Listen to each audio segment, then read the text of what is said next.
है, बहुत बार देखा, बहुत बार के मोस्टली बार ऐसा ही होता है कि अमूमन हमें बुजुर्ग ही मिलते हैं और वो एक बात कम है, अब भाई मारे तो नौजवान सुन दे को ना।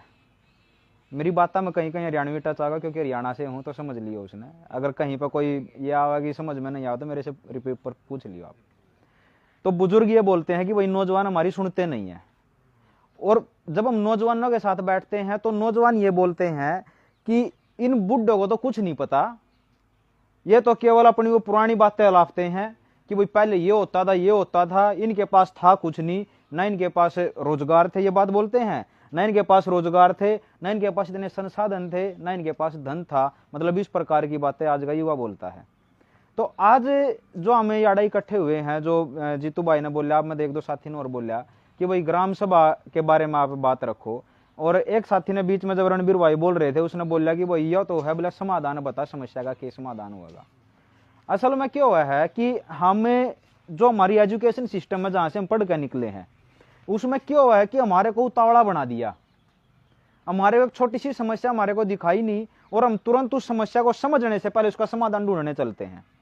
मैं आपसे ही पूछता हूं कि अगर गांव में कहीं पे पानी भरा हुआ है, उधर था जो श्यामी तो उस साइड का ना, पीछे का जाओ, तो गांव में मान के चलो कहीं पानी भरा हुआ है, अगर उस पानी को हमारे को ये नहीं पता कि पानी भरा क्यों है, कहीं पे खेंचा मचा हुआ है, हमें यही नहीं पता कि ये भरा क्यों है, और हम आए वहां पे हमने मोटर लगाई, मोटर लगा के वो पानी निकाल दिया, और पानी को निकालने के बाद जब अगले दिन आएंगे तो अगले दिन वो पानी फिर हमसे में वहीं पे भरा मिलेगा।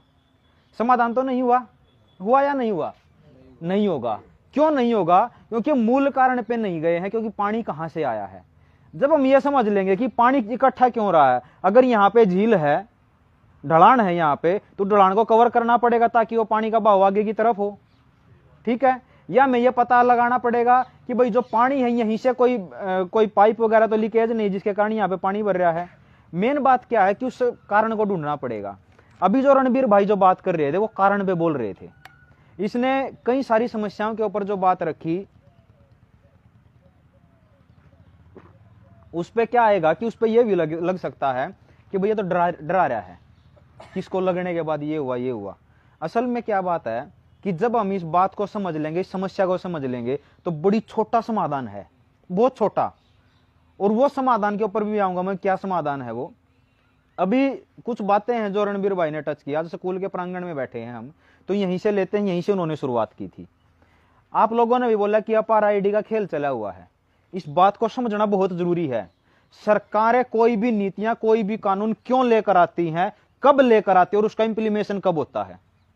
अब अगर इस अपार आईडी के खेल को समझना है तो पहले 2020 की एजुकेशन पॉलिसी को समझना पड़ेगा।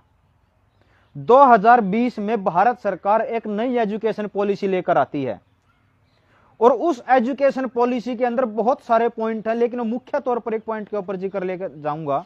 उसमें लिखा हुआ है कि हर बच्चे को, ये जो टीके हमारे को लगे थे कि हर बच्चे को ये लगने जरूरी हैं। मैं शब्द नहीं बोल सकता क्योंकि अभी लाइव चले हुए हैं और वो वीडियो उड़ जाएगी, आप समझ गए होगे मैं कहां बोल रहा हूं। कि हर बच्चे को वो लगने जरूरी हैं, और वो लगने वो क्यों लगेंगे, उसके कारण को समझिए कि लगाने क्यों हैं। क्योंकि ये चाहते हैं कि भाई आपके बच्चों के ऊपर संपूर्ण अधिकार हमारा हो। और ये जो टीके लगाए जाते हैं ये पेटेंटेड हैं, इनके ऊपर पेटेंट है सभी के ऊपर। आप हर टीके के ऊपर जाकर देखना किसका पेटेंट है, और सभी के ऊपर आपको एक ही आदमी का पेटेंट मिलेगा और उसका नाम है बिल गेट्स। आज ये बात बोलते हैं ना कि पूरी दुनिया एक परिवार की तरह, बोलती ना सरकारें ऐसी बात है, तो उसको रिलेट करना, वो बिल गेट्स कहीं बाहर का नहीं है। अगर हम उसको ये देख रहे हैं कि वो कहीं और बैठ के अगर जो भारत में उसकी स्कीमें चल रही हैं तो ये छोटी बात नहीं है, मतलब भारत से रिलेट है वो।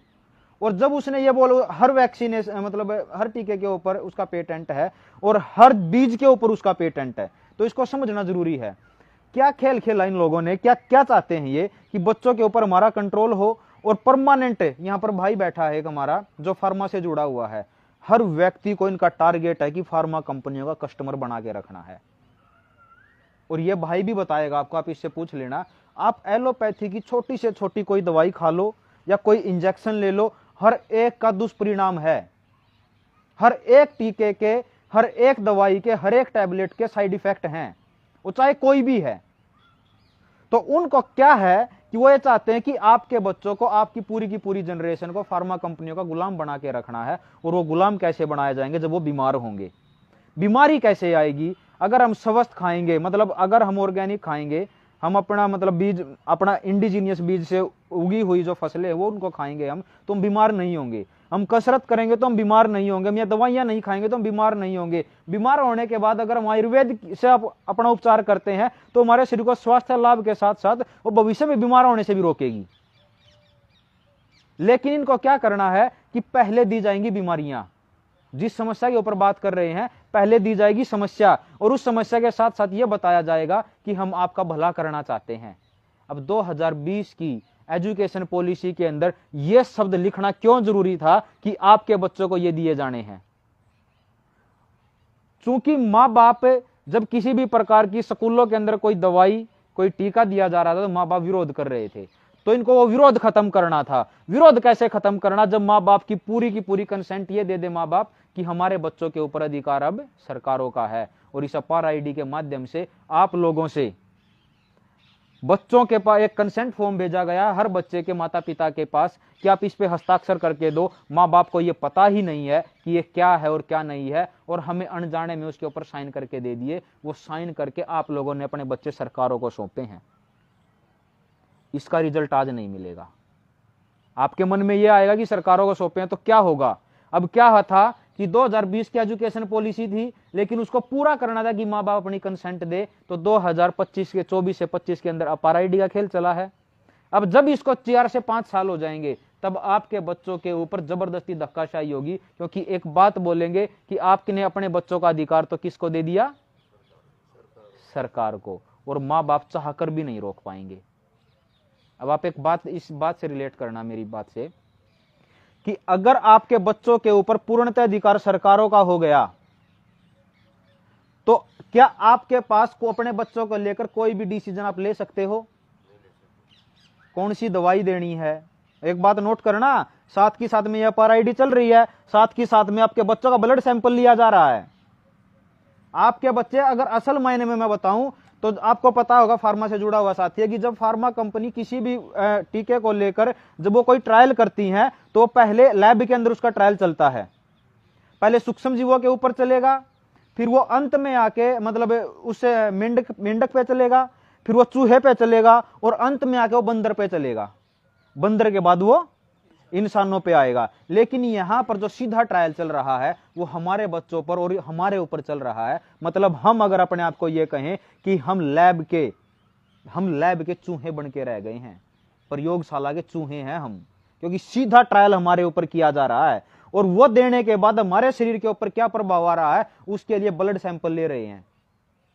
अपार आईडी के अंदर ये मेंशन है कि आपका बच्चा कब बीमार हुआ, क्या बीमारी हुई, किस उम्र में कौन सी दवा दी गई। और यही WHO के द्वारा जो रजिस्टर लागू हो रखे हैं, जो आशा वर्करों के पास और आंगनवाड़ी वर्करों के पास वो जो रजिस्टर्ड है, WHO के जो रजिस्टर हैं, उनके ऊपर ये पूरा मेंशन होता है कि गर्भ के अंदर इस मां को कौन सा टीका दिया गया, कौन सी दवा दी गई, और उसके हर महीने उस मां का भी ब्लड टेस्ट होता है और उस मां का वजन चेक होता है कि कितना वजन बढ़ा है, वजन में कितनी गिरावट आई है, क्या रिजल्ट आया और क्या नहीं। और जब वो बच्चा पैदा हो जाता है तो उस बच्चे को दिए जाने वाले हर इंजेक्शन के बाद वही सर्वे फेर होता है। और वो जो रजिस्टर है आंगनवाड़ी वर्करों के पास, एक बार जाके पूछ लेना। आप मेरी बातों पे, सभी बातों पे भरोसा नहीं करना है, उनसे जाके पूछना कि रजिस्टर आप कहां जमा करवाते हो। भारत सरकार के, जब उसके अंत में पहुंचोगे तो वो रजिस्टर भारत सरकार के पास जमा नहीं होते, वो रजिस्टर जाते हैं WHO के पास, वर्ल्ड हेल्थ ऑर्गेनाइजेशन। हमारे बच्चों का डेटा उनको क्यों चाहिए?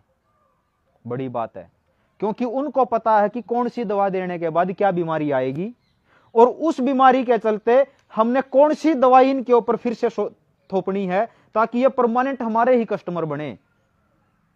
हमें यह लग रहा है ना कि सरकारें ये बोल रही हैं कि आपको बच्चे के स्वस्थ रखने के लिए उसके पेट में कीड़े ना हो, तो इसलिए हम क्या देंगे? एल्बेंडाजोल। यही बोलते हैं ना। अब जैसा रणबीर भाई ने भी बोला था इस बात को, ना आपके बच्चों का कोई CT स्कैन हुआ, ना कोई एक्सरे हुआ, ना कोई इसी प्रकार का और अन्य टेस्ट हुआ जिसके, ना उसकी पोटी का टेस्ट हो उस बच्चे की, कि जिसके माध्यम से पता लगाया जा सके इसके पेट में कीड़े हैं या नहीं, लेकिन सीधे तौर पर वो एल्बेंडाजोल दे दी। अब आप एक बात बताओ कि अगर आपके शरीर के अंदर कोई रोग नहीं है और मैं आपको बोल दूं कि ये बुखार की दवाई है, ये आप खा लो, तो आप क्या खा लोगे क्या?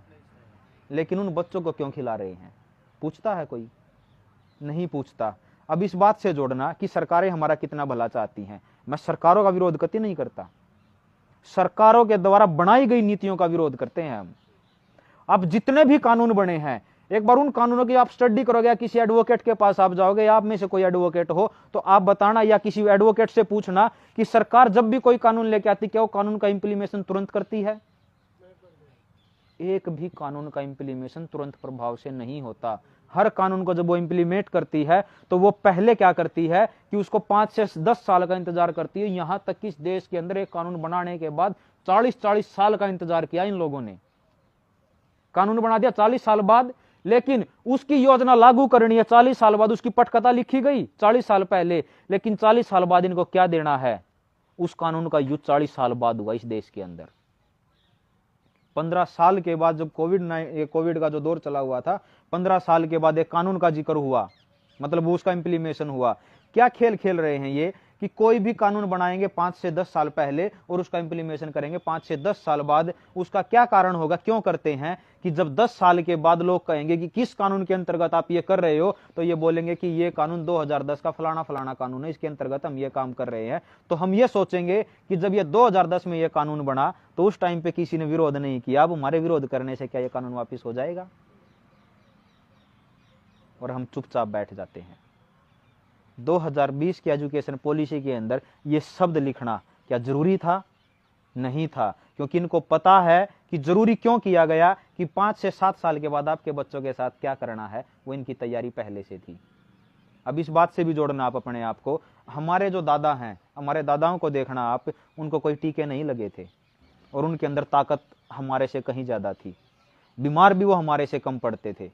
अब जो बीमारी का जो चलन बढ़ा है, जो ये इसके कोरोना के बाद के जो टीके लगे हैं, उसके बाद बीमार होने शुरू हुए वो इतने ज्यादा, उससे पहले बीमार नहीं होते थे। बड़ी बात क्या है? अब क्या खेल खेलते हैं ये लोग? एक चीज को और जोड़ना, ये पहले देते हैं हमें भीख रूपी लालच। ये जो पूरे का पूरा तंत्र है, ये दो धुरी पे काम करता है। एक होता है डर और एक होता है लालच। पहले देते हैं ये हमारे को लालच। 5 किलो राशन क्या दिया गया? एक लालच था। उसके अंदर भी बीमारियां दी जा रही हैं। अच्छा, फिर जो 2000 रुपये, मतलब जो बुढ़ापा पेंशन दी जा रही है, वो क्या है? वो लालच है। किसान सम्मान निधि क्या है? वो एक लालच है। उस लालच को डर में कब परिवर्तित करना था? उसका समय आया 2021 में। कब आया? 2021 में। अगर ये नहीं लगवाओगे तो पेंशन नहीं मिलेगी, ये नहीं लगवाओगे तो स्कूल से राशन नहीं मिलेगा, ये नहीं लगवाओगे तो फ्री में सब बच्चों को पढ़ा नहीं पाओगे, ये नहीं लगवाओगे तो आपकी तनख्वाह नहीं आएगी, ये नहीं लगवाओगे तो किसान सम्मान निधि नहीं आएगी, ये नहीं लगवाओगे तो ये नहीं होगा, ये नहीं लगवाओगे तो ये नहीं होगा। और हम उसका शिकार हो गए, क्योंकि हमें जो भीख थी उसकी आदत पड़ चुकी थी, जिसके चलते हमने क्या किया? अपना शरीर सौंप दिया कि कर लो जो आपने करना है। अब आप एक बात बताओ, वो जो 2, 4, 5 हजार का जो लालच है, जिन शरीरों में आज जो बीमारी हुई है, क्या 2, 4, 5 हजार रुपए में आज कट रही है? उस बीमारी का इलाज हो रहा है क्या? उससे महंगी है। अब इससे बड़ी क्या बात थी? इनको पता था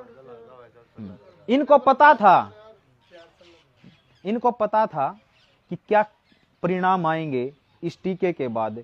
इस बीमारी, जब हम इनको बीमारी के नाम पे टीके लगाएं तो क्या परिणाम आएंगे। उससे पहले ये क्या लेकर आए कि जनता में विरोध ना हो, तो आयुष्मान कार्ड लेकर आए, ताकि सरकार बीमार दे रही है। देखो, डॉट से डॉट जोड़ने हैं यहाँ पर कि सरकारें बीमारी दे रही हैं, ठीक है, सरकारें बीमारी दे रही है वो ना दिखे, जबकि बल्कि सरकार हमारे को इलाज दे रही है वो दिखे। बोलते हैं ना कि हमने आयुष्मान कार्ड के ऊपर इतने लाख करोड़ का बजट अलॉट किया है, ऐसा ही बोलते हैं। वो कहां से आता वो पैसा? हमारा ये तो खून पसीना है वो, क्योंकि हम टैक्स देते हैं और उस टैक्स के मालिक दिखाते हो अपने आप को कि हम मालिक हैं, और हमारे को भीख रूप में वो देते हैं, और उस भीख रूप में देकर फिर हमारे को किस प्रकार से कंट्रोल करना वो जानते हैं। अब ये समस्याएं हैं बहुत बड़ी, दिखती हैं हमें ये बहुत बड़ी, लेकिन ये बहुत बड़ी नहीं है। ये जो बीमारी के नाम पे जो टीके लगाए गए, इसका भी इलाज है, इसका भी इलाज है, लेकिन वो इलाज एलोपैथी में नहीं है। क्योंकि एलोपैथी एक ही बात बोलती है कि हम किसी भी बीमारी को क्योर नहीं करते। और आप चाहे किसी डॉक्टर को 50 साल हो गए हैं इलाज करते हुए, आप उससे जाकर पूछोगे कि आप कब से ये स्वास्थ्य का काम कर रहे हो, ये बोलता नहीं। आप कब से इलाज कर रहे हो, तो ये बोलता है मैं इलाज नहीं करता। मेरे को 50 साल हो गए प्रैक्टिस करते हुए। यही बात वकील बोलते हैं और यही बात डॉक्टर बोलते हैं।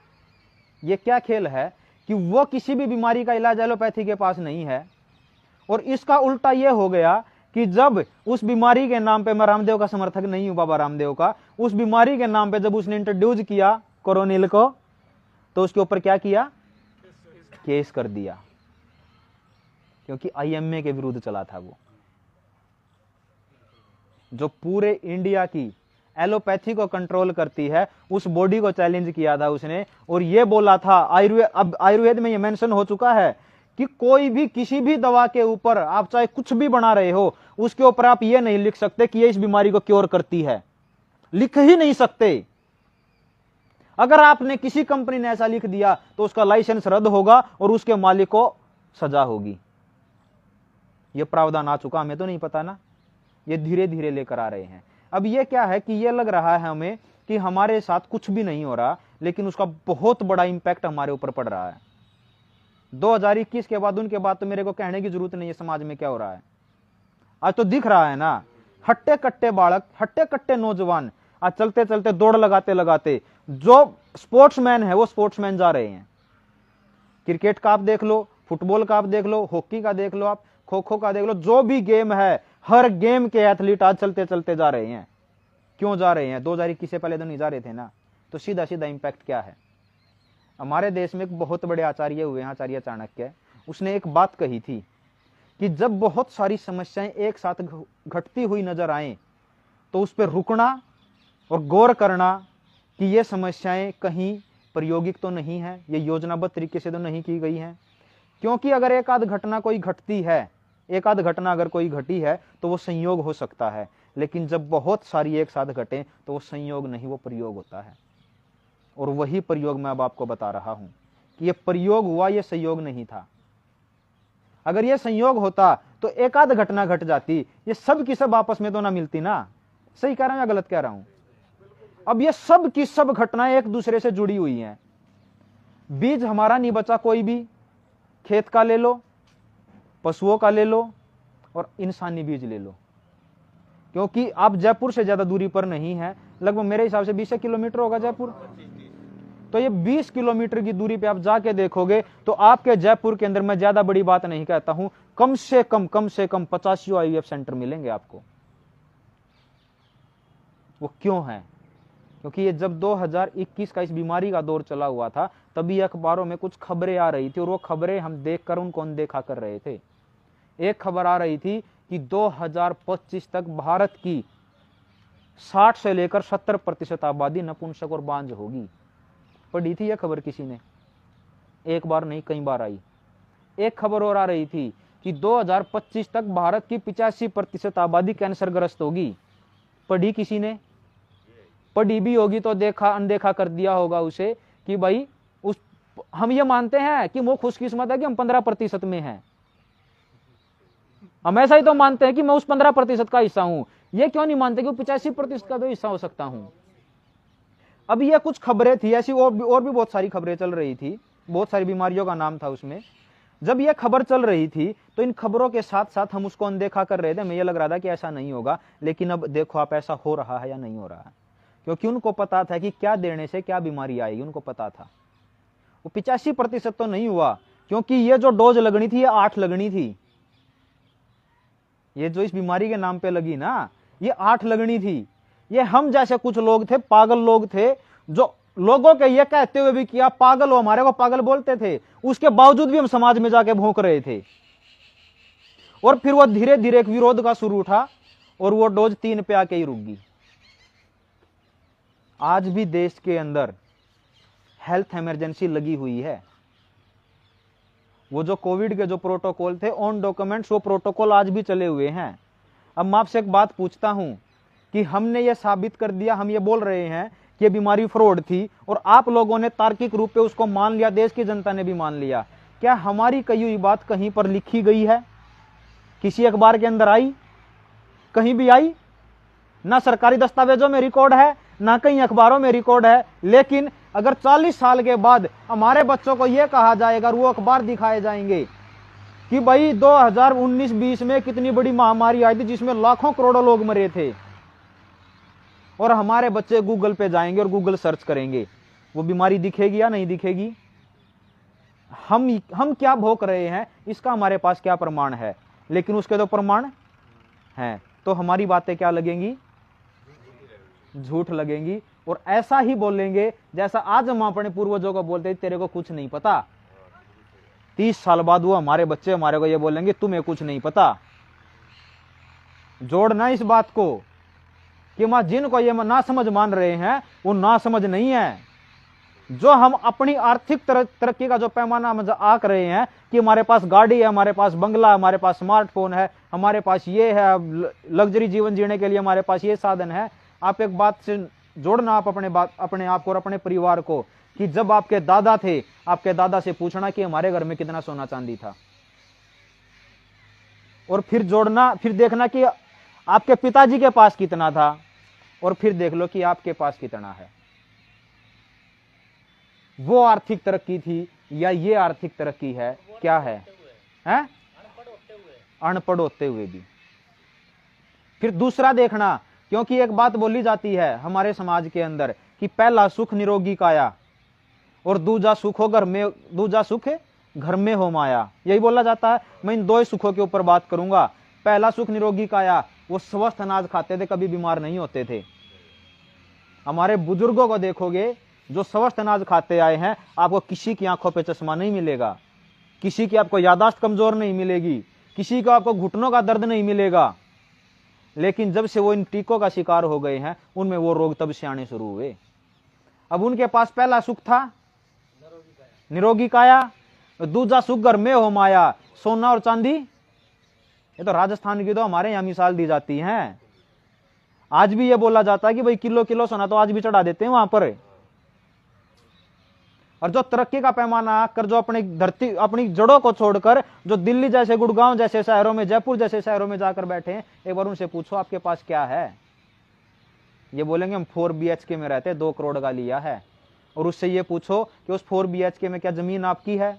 बोलता नहीं। क्या छत आपकी है? बोलता नहीं। 40-50 साल के लिए केवल हवा लेते हैं और उसका भी रेंट पे करते हैं हर महीने, उसी कंपनी को जिस कंपनी ने वो बिल्डिंग है, वो फ्लैट्स खड़े किए हैं। जो एक एक बीघे के जो हमारे घर होते थे, एक एक बीघे में उसमें पशुओं का भी होता था और हम भी रहते थे, उसको छोड़कर हम उस 4 दीवारी में जाके, उस कबूतर खानों में जाके हम ये बोलते हैं कि हमारी तरक्की का पैमाना है। जिसके पास अपना कुछ भी नहीं है, सब कुछ लोन पे खड़ा है। शहरों में रहने वाले जितने भी, वो चाहे 1 लाख कमा रहा है, वो चाहे 1 करोड़ महीने का कमा रहा है, उसके कपड़े तक लोन पे हैं, क्योंकि सब कुछ क्रेडिट कार्ड से शॉपिंग कर रहा है। और वो क्रेडिट कार्ड क्या है? और पूरे जीवन की कमाई, जो गाढ़ी कमाई है पूरे जीवन की, सारी की सारी कमाई को कमा कमा कर बैंकों को सौंप रहे हैं। अपने लिए हम कुछ भी नहीं कर रहे। यहां तक कि आप भी देखो कि हम दूसरे की देखा देखी क्या करते कि इसके पास तो एप्पल का फोन है। अब एक भाई बोल रहा था डॉक्टर साहब के एप्पल वाले फोन में वीडियो बनाइयो, वही चल रहा है ना। हाँ, कि भाई दूसरे के देखा देखी, उसका जुगाड़ था वो लेके आया, हमारा जुगाड़ नहीं है, हम फिर भी क्या बोलते हैं कि हम लोन पे ले आएंगे, और वो किस्तें नहीं चुकाई जाती। हमारी धरती आप देख लो कि हमारी जमीन, एक भी किसान आपको गांव में नहीं मिलेगा, एक आध किसान मिल जाएगा जिसकी जमीन केसीसी के नाम पे बैंकों में गिरवी ना पड़ी हो। खेतों के बीज अपने नहीं, जमीन बैंकों में गिरवी पड़ी है। पशुओं के बीज हमारे नहीं। और अब नपुंसकता और बांझपन इस कदर है कि आज जयपुर जैसे शहर में आपको कितने आईवीएफ सेंटर मिलेंगे, आप एक बार जोड़ लगा लेना उसका। मैं एक छोटा सा आंकड़ा देता हूं, एक जिले का, हरियाणा के एक जिले का, जो कि दिल्ली से 100 किलोमीटर की दूरी पर है लगभग करनाल। उस करनाल में 2023-24 का जो सेशन था, जो साल था, उस एक साल में 1,38,000 बच्चा आईवीएफ से पैदा हुआ था। कितना हुआ था? 1,38,000। माता पिता, या तो मां बांझ हो चुकी थी या पिता नपुंसक हो चुका था, संतान पैदा करने की क्षमता नहीं बची थी। और बड़ी बात यह है कि वो जो बीज रखवा रहे हैं, वो चाहे खेत का बीज है, वो चाहे पशुओं को जो हम टीका रखवा रहे हैं वो बीज है, और चाहे हम माओ को जो टीके रखवा रहे हैं वो बीज है, सब के सब बीज एक ही आदमी के नाम पे पेटेंट हैं, उसका नाम है बिल गेट्स। गर्भ किसका? हमारी माओ का, और बीज किसका? मालिक बिल गेट्स है उन बीजों का। वो निर्धारित करता है कि किसका बीज जाना है। डीएनए को जो डिकोड करने की बात रणबीर भाई ने कही थी, डीएनए को ऐसे नहीं तोड़ा जाता। डीएनए क्या होता है कि आपकी पुश्तों ने 1000 साल पहले क्या संघर्ष किया था, उसका डीएनए आज भी आपके अंदर है। अगर सरकार आपके ऊपर धक्काशाही करने आएगी तो आप कभी भी उसका विरोध कर सकते हो, लेकिन अगर आपके डीएनए को ही चेंज कर दिया जाए, विरोध करने का गुण बचेगा क्या? खून में बोला जाता है ना कि भैया तो इसके तो खून में गर्मी है, वो खून की गर्मी को ही अगर शांत कर दिया जाए तो क्या कर लोगे? और ये हो रहा है। और ये जो टीके से पैदा हो रहे हैं, अपने गांव में देख लेना, अगर गाय भैंसों को आप टीके लगवाते हो और उनकी संतान जो पैदा होती है वो कभी भी प्राकृतिक गर्भाधान से उसका गर्भ ठहरेगा ही नहीं, वही टीका रखना पड़ेगा, वही टीका रखना पड़ेगा। और इसी प्रकार जो माँ के, जिस माँ के गर्भ में वो टीका रखा गया है, उसके गर्भ से जो बच्चा पैदा हो रहा है वो कभी भी संतान पैदा नहीं कर पाएगा। और एक छोटे से एक देश का मैं आपको उदाहरण देता हूं, इटली। एक बार सर्च करना कि उस देश की प्रजनन दर क्या है। सरकारें सत्ता में आई हैं ये कहकर कि जब हम सत्ता में आएंगे तो देश की प्रजनन दर बढ़ाएंगे। अगर किसी माँ का गर्भ ठहर जाता है तो सरकार इतनी सुविधाएं देती है उनको, रहने के लिए, खाने के लिए, आजीवन कुछ नहीं करना पड़े उस माँ बाप को, इतनी सुविधाएं देती हैं। और पिछले साल का बताता हूं, मेरे पास एक रिकॉर्ड था, वो शायद फरवरी से लेकर और अक्टूबर तक का था। इस टाइम पीरियड में मात्र 2 बच्चों ने जन्म लिया था।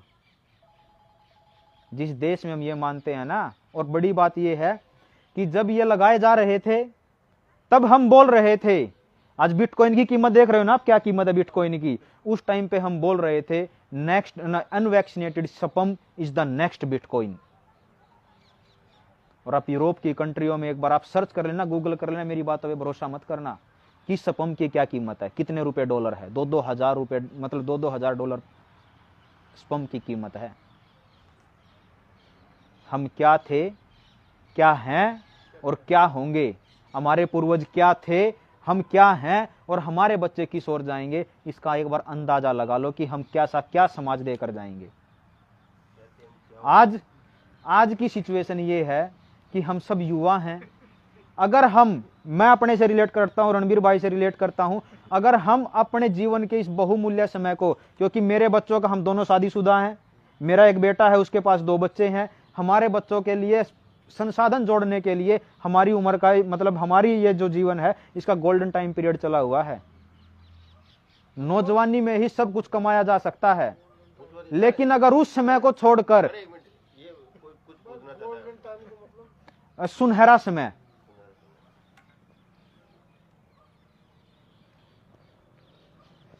सुनहरा समय क्या है कि जवानी के टाइम पे ही इतनी ऊर्जा होती है एक व्यक्ति में कि अपने जीवन के जरूरी संसाधन वो इस उम्र में ही कमा सकता है। 40 साल के बाद तो नहीं कमा सकते ना, ऊर्जा कम हो जाएगी शरीर के अंदर। अगर हम अपने जीवन का बहुमूल्य समय निकाल के और पूरे का पूरा समय अगर हम समाज को, देश को दे रहे हैं तो समस्या छोटी नहीं है। आज के टाइम पे जो हमारे को अनाज दिया जा रहा है, आपके स्कूल के अंदर भी पोस्टर लगे हुए हैं, आप देखना उसके ऊपर कि बच्चों के ऊपर ये, बच्चों के लिए लिख रखा कि इनको फोर्टिफाइड राशन दो। फोर्टिफाइड राशन का क्या मतलब है, एक बार उसका पता लगा लेना, वो कैसे बनता है एक बार उसका पता लगा लेना। आपको जो कोटे में जिसके घर पे जो राशन मिल रहा है, जो सरकार दे रही है, उसके अंदर चावल मिलते हैं और उस चावल के अंदर एक सफेद चावल आता है जो चावल के जैसा दिखता है, लेकिन वो चावल नहीं है, वो चावल कैंसर कारक है। और दूसरी बात ये जोड़ लेना कि गांव के अंदर आप एक सर्वे कर सकते हो गांव के अंदर कि मेरे गांव में कितने घरों में फ्री में राशन मिलता है और उस वो राशन में क्या क्या केमिकल डले हैं, उस केमिकल से क्या बीमारी हो सकती है, side effect of this chemical, ये कर लेना, गूगल सर्च कर लेना। और फिर उस गांव के अंदर यह भी सर्वे करना कि आपके घरों के अंदर बीमारी क्या है। आपको पता चल जाएगा कि side effect of this chemical, मतलब ये साइड इफेक्ट इसके होने थे, और ये देख लेना कि आपके गांव के अंदर वो साइड इफेक्ट है या नहीं है।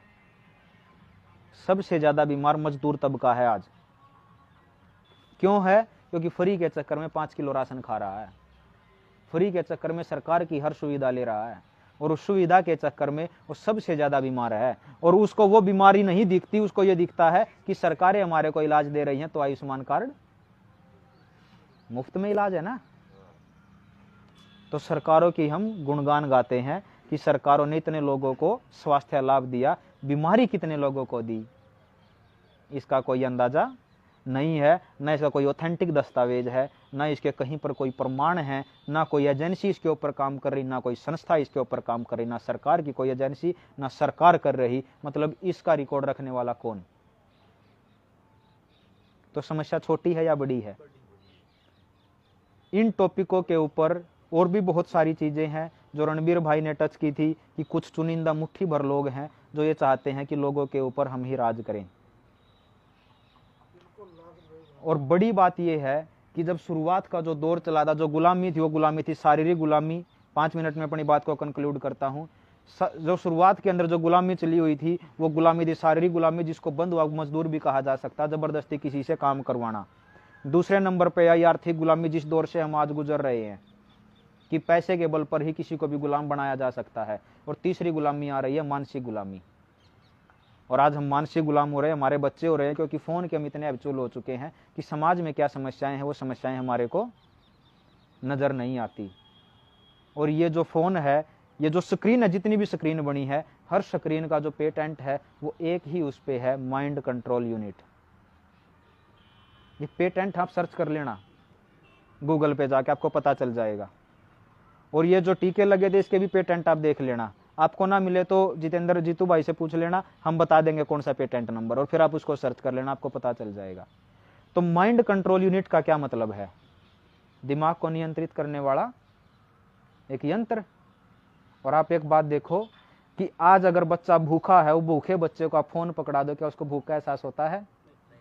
बेरोजगार को एक फोन दे दो, क्या उसको बेरोजगारी का एहसास होता है? मूर्ख से मूर्ख जो इसके पास ये बोलता है कि पागल है, उस पागल को फोन दे दो, वो भी इसका गुलाम हो जाता है।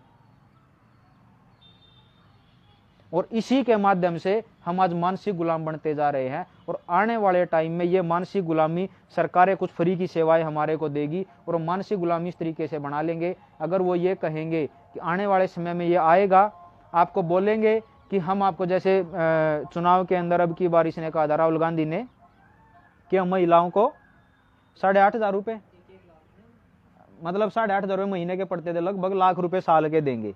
ये कहा था ना फ्री में घर बैठे देंगे। आने वाले टाइम में यूनिवर्सल बेसिक इनकम ये सबको देने जाएंगे, हर व्यक्ति, मतलब हर व्यक्ति को देनी है इसने। ये 8,000 रुपए के आसपास यूनिवर्सल बेसिक इनकम देंगे। और उसके माध्यम से फिर ये कहेंगे आपको कुछ समय देंगे, 1 साल दी, आपके पास कोई रोजगार नहीं रहेगा क्योंकि हाथ की स्किल किसी के पास नहीं है।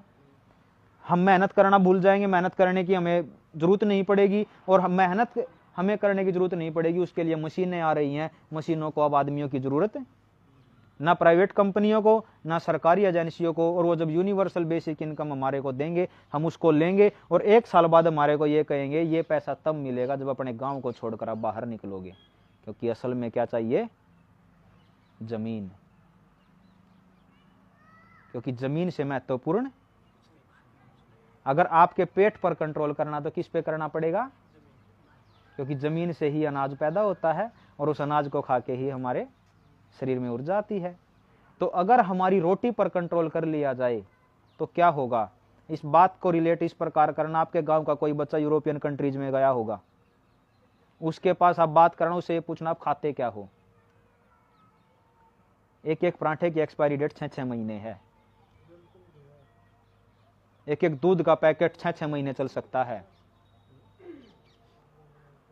मतलब वो देंगे हमारे को, और उसमें वो देंगे जो उनको, जिसके खाने से हम बीमार हों, और वो फार्मा कंपनियों का एक चक्कर चलता रहे और हम उसके गुलाम बने रहे। और आने वाले समय में ये संख्या भी इन्होंने कम करनी है। बड़ा खेल चला हुआ है। अब इस खेल की अगर जो हमने जीत के ऊपर ये आना कि इसका समाधान क्या है, बड़ा छोटा सा समाधान है, बहुत छोटा समाधान है। ये लड़ाई ना तो सरकारों के खिलाफ खड़ा होकर लड़ी जाएगी, ये लड़ाई ना हमें धरने देकर लड़ी जाएगी। इस लड़ाई को लड़ने का केवल एक ही रास्ता है, वो रास्ता है हमारे घर की रसोई, वो रास्ता है हमारा खेत, वो रास्ता है हमारा गांव, वो रास्ता है हमारी एकजुटता।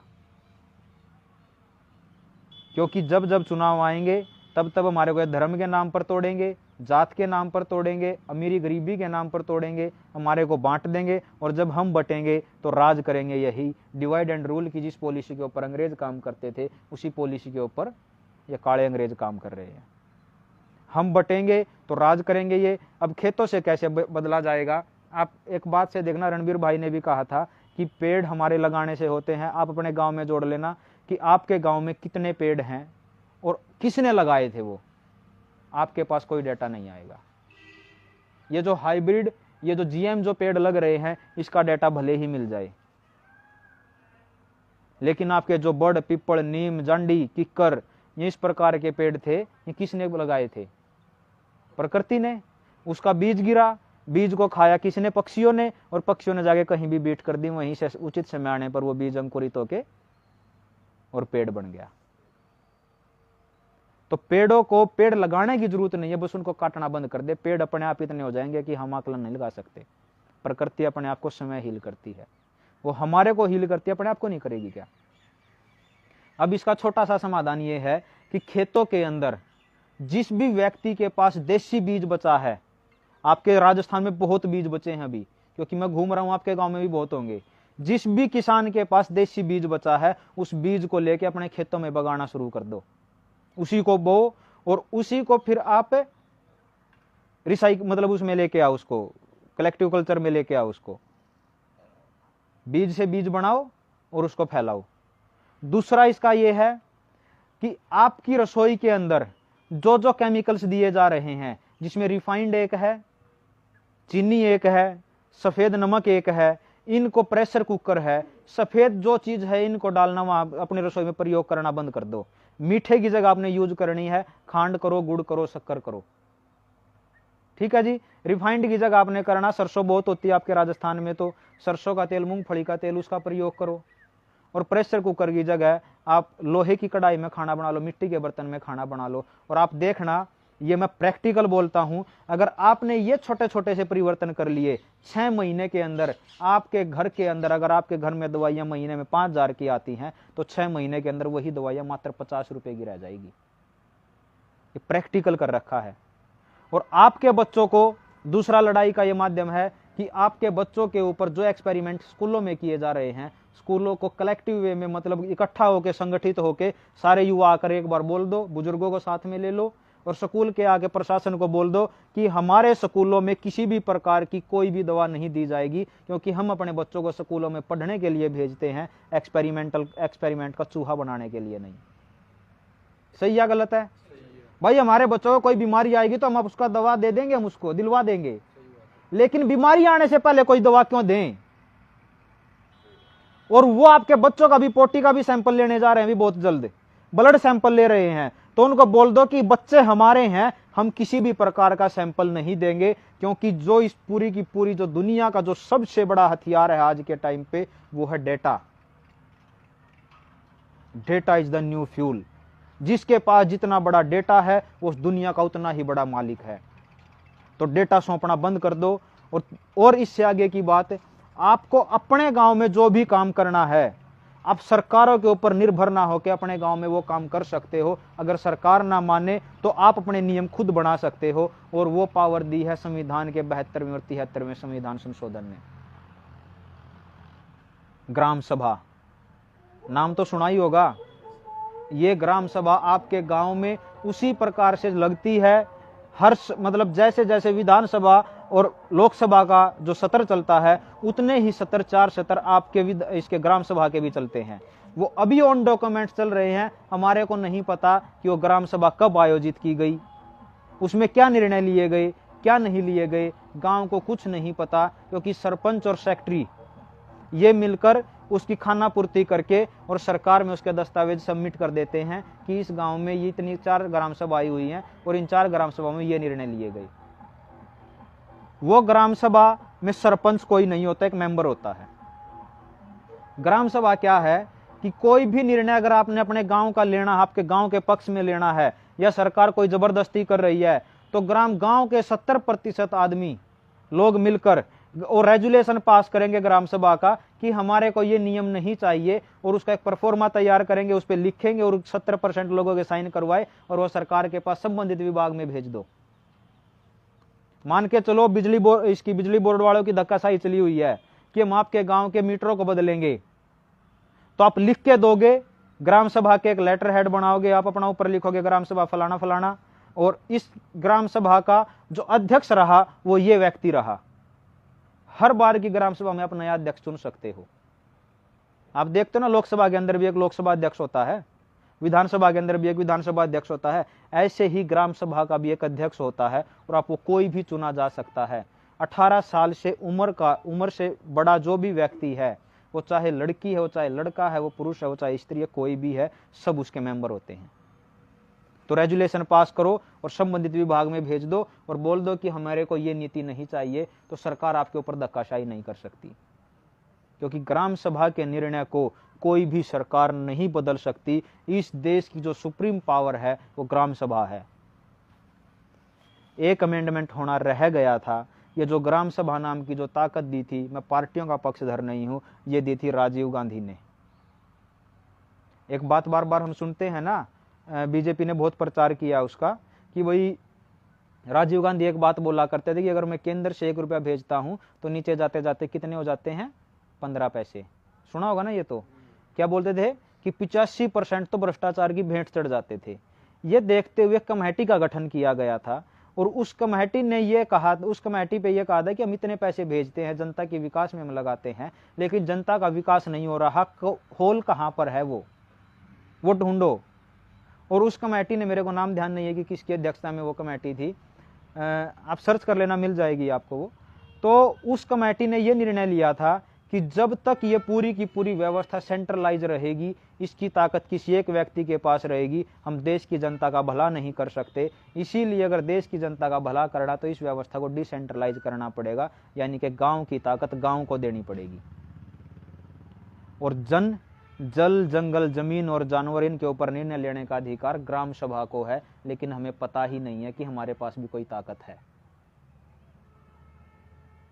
और हम उस ताकत का एहसास करवा रहे हैं, और आप इसका यूज करके देख लो। आप अपने स्कूल में लिख के दे दो, बीओ ऑफिस में दे दो, डीओ ऑफिस में दे दो, और अपने स्कूल के प्रिंसिपल को, डीसी को भेज दो, एजुकेशन मिनिस्ट्री को भेज दो, और जो भी बोर्ड लगता है उस स्कूल का, उस बोर्ड को भेज दो कि स्कूलों में होने वाले हर एक्सपेरिमेंट का हम विरोध करते हैं। मतलब ग्राम सभा ने यह निर्णय लिया है कि हमारे गांव के स्कूल में जितने भी प्रकार की दवाएं दी जा रही हैं, जो भी सैंपल कलेक्ट किए जा रहे हैं, जिस भी प्रकार का फोर्टिफाइड राशन दिया जा रहा है, हमें वो नहीं चाहिए। हम अपने बच्चों को के लिए इस प्रकार की सुविधाएं नहीं चाहते हैं। और ग्राम सभा ने निर्णय लिया है कि इसको तुरंत कार्रवाई से बंद किया जाए, और 70% लोगों के साइन करवा के भेज दो। आपका कोई भी आपके बच्चों का बाल बाका नहीं कर सकता है।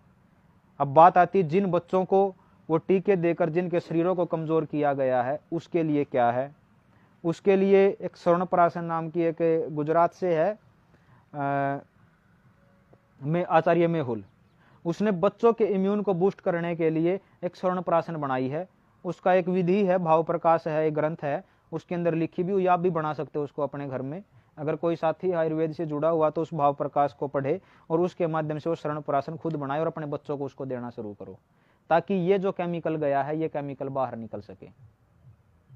और जो उस बीमारी के नाम पे जो हमारे शरीरों में डाला गया है, उसके लिए एक दवा बनाई है डॉक्टर सूजन, है छत्तीसगढ़ से, रायपुर छत्तीसगढ़ से।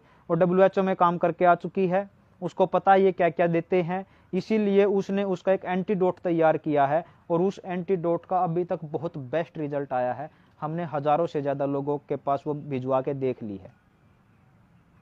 जिसके गोडे टूट रहे हैं, चला नहीं जाता, पैरों में घुटनों में दर्द है, उसको लगने के बाद यादाश्त कमजोर हुई है, उसको देने के बाद उसके शरीर में एक अलग ही स्फूर्ति का एहसास उसको होता है, तो वो इसका एंटीडोट है।